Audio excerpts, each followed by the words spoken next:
Hi everyone, my name is Luba Elliott and I'm one of the organizers of the Computer Vision Art Gallery held at the CVPR workshop on ethical considerations and creative applications of computer vision on Saturday the 19th of June 2021 and this year is virtual. So to start things off, I'll give you some context about kind of the gallery. It's the third edition of the Computer Vision Gallery after EC3V in 2018 and ICCV in 2019. So two other big computer vision galleries, conferences I mean.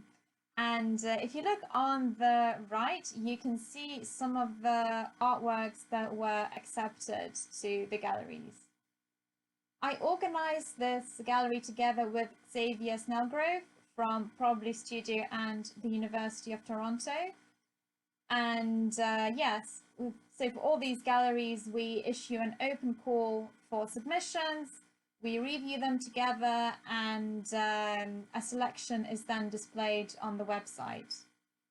This year, we received a record 150 submissions, and 63 of those were accepted. Hopefully by the time you view this video, you can go to computervisionart.com and access this year's art gallery. And just because I always run out of time in these videos, I'm actually going to start off by presenting the winning artwork. And this is this project by Nouf Al-Javasir called Salaf.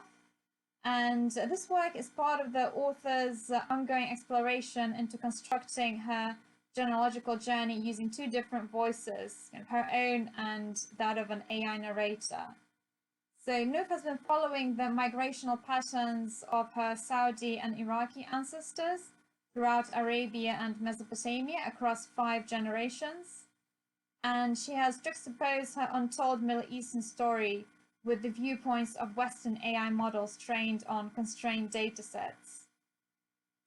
And to make this work, Nouf used U2Net to erase the Oriental stereotypical figures in her data sets and trained StyleGAN2 on an absent data set to signify the eradication of her ancestors' collective memory.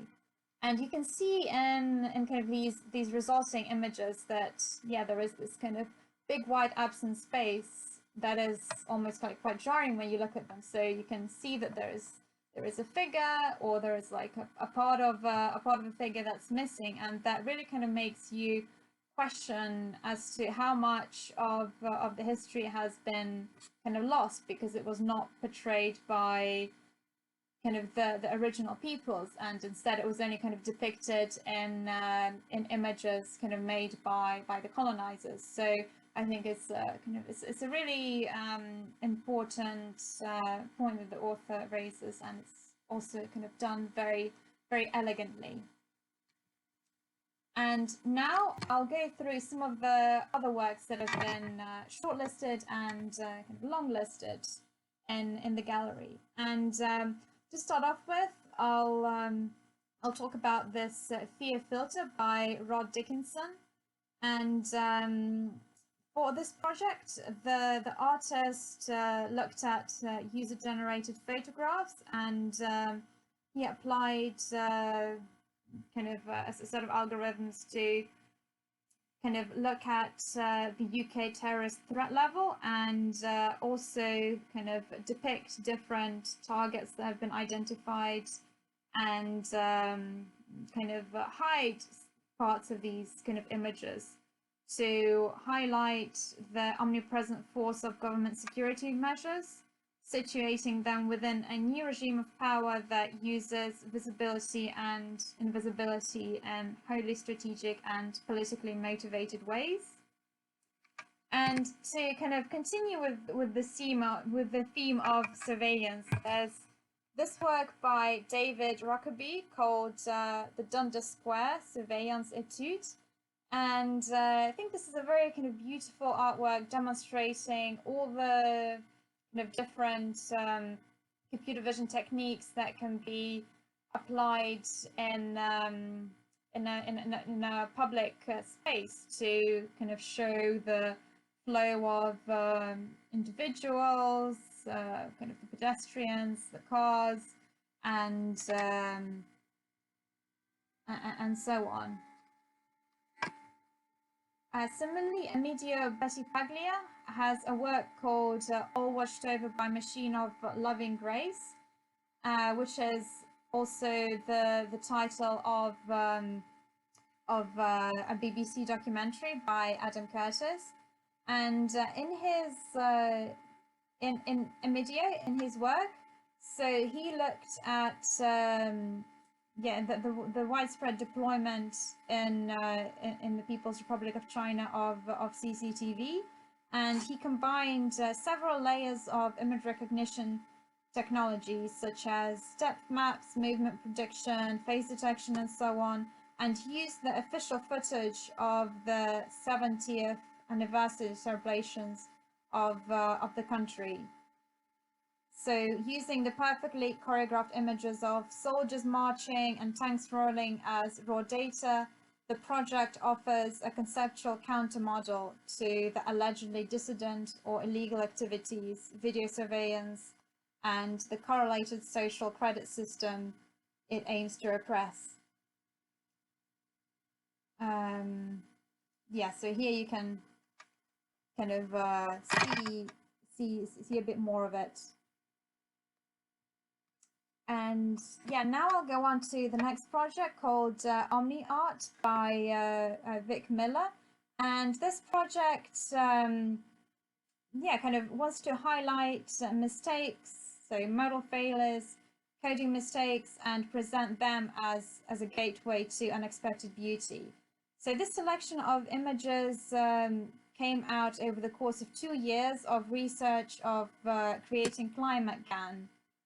And yeah, so the artists behind the project want to highlight that, you know, artists everywhere, even kind of in the mistakes or the missteps that might be kind of made during research, because ultimately, like, artistically, these images are also interesting in the kind of in the color choices and combinations, and in the way kind of the forms change. So it's an opportunity to kind of, yeah, to find beauty in what is typically discarded. And this project by Malsom called Strange Fruit also kind of looks almost at kind of the issue of failure, right? So when you work with GANs, there is a phenomenon known as mode collapse, when, you know, things kind of that were originally improving kind of fall apart. And yeah, it's not fully understood why that happens, but it is one of the kind of constants in latent space. And Mal wanted to explore mode collapse in depth. So the artist was training the model until a full collapse happens, and iterated on the dataset with augmenting, duplicating, and looping in generated images from previous sticks to kind of steer the collapse. And then he took a few steps backward, and that's when the kind of the partial collapse was discovered. And yeah, so I think kind of looking at this kind of selection of faces and masked kind of identities, it is kind of an interesting way of kind of looking how far kind of an image generation model can go before kind of things start to fall apart, and what can be done to kind of steer it and change things. And the next project is this work by Yuma Kishi called Studies of Collage Paintings for Humanity. And for this project, the artist looked at medieval portrait paintings and then substituted some parts of the image with another representation while retaining the features using a GAN. So it's been influenced very heavily by Kevin Kelly's idea of alien intelligence. And the artist has been making work that kind of raises questions about humanity through the eyes of AI, kind of thinking about the bias of people and their desires of and thoughts as seen through a different intelligence called AI. And yeah, if you look at these kind of images and some of the videos, it kind of presents you a very kind of different vision, of course, of some of these kind of figures that might be very kind of typically familiar to you, and yeah. The next project is the Zizi Show by Jake Elves, and I'm not going to talk too much about it. This is because following my talk we'll play a short documentary, and Jake Elves will answer some kind of questions about his work, but yeah, just to kind of digital drag cabaret where from performer to performance, you get to choose your show. The Zizi Show is a deep fake drag Through the magic and mystery of artificial intelligence, we will create a deep fake bespoke drag experience especially for you on our virtual stage. Of drag queens at a London cabaret. Sergio Venancio studies to deceive a machine Vision 1, and yeah. I'll click to play this, and this is one of the works that looks at facial recognition and what to do with the kind of omnipresent effects of that. And there have been lots of different projects looking at ways how you can stop your face being detected by artists such as Adam Harvey. And in Sergio's work, the artist has been kind of using his hands and gestures, body movements to try and hide certain parts of his face, and this way kind of evade being recognized by the machine. And as you kind of watch this video, you can see how the screen kind of how the image detection model kind of moves, and how certain parts are detected and others are less so. This project called Identity Dispersed Afforestation by Nao Takui and his team has taken a different approach to kind of deal with the fact that a lot of our images are out on the internet. So for this project, the authors have presented an opportunity where there is where kind of photographs that are quite similar to the original, so the dispersed image, they appear on Twitter to kind of confuse all these search engine kind of algorithms and all these kind of scrapers that gather data, so that when somebody is trying to find an image of you, they kind of come across all these kind of slightly different faces, and therefore might kind of struggle with figuring out which one is the original. And you can kind of see the Twitter in action here. And to kind of talk about some of the projects that think more about kind of alternative life forms in a way.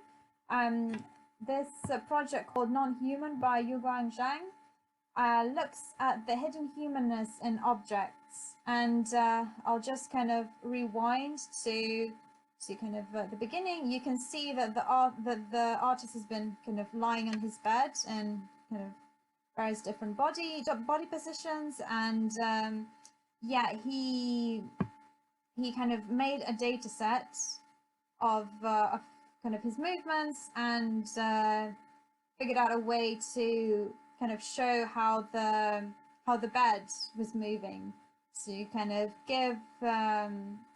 giving the bedsheet consciousness and humanness. So kind of moving away from the focus of the human to kind of other objects in existence. And similarly, Alex Madvintsov has a project called Hexels, which kind of looks at our quest of creating artificial life. And yeah, so it focuses on self-organization, or the ability of tiny particles to reach global goals through local interactions. And yeah, this is one of the most prominent traits of nature, and it's how our bodies are built, and that's how our brains work. And yeah, this project Hexels is an artificial self-organizing system based on neural cellular automaton architecture. It consists of cells that were trained to build diverse texture patterns through communication between neighbor cells only. And Sophia Crespo and entangled others' work called Beneath the Neural Waves is a project that looks at new ecosystems and how can we understand the concept of existing always in relationship to others. So in this work, the artists thought about the aquatic, specifically the coral reef systems, because they are a perfect example of how interconnectedness occurs in the natural world between life, because no one creature is the core component of the reef. And yeah, so this kind of this presents the artist with the opportunity to really kind of imagine a new type of an ecosystem, kind of drawing on what we know from kind of nature and its behavior. And the next project is Aphantasia by Vadim Epstein, looking at kind of the clip model and the potential that it brings to be used for free-form text-to-image synthesis methods in the wild. And the type of the artworks, aphantasia, means the inability to visualize mental images, the deprivation of visual dreams. And the artist is thinking whether the clip model could be an antidote to that, like an outsourced visual imagination triggered by words.